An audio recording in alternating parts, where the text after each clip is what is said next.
kay maminaw siya sa katawhan na nagbaso o nagampo nangalyupo kaniya.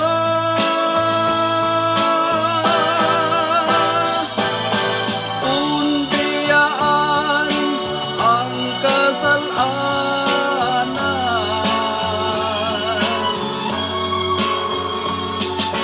bugtong ang Diyos lamang ang kasulbaran. Apagon ang sala ang maghari sa tuluhan, dunay silot nga mutakboy sa katawhan.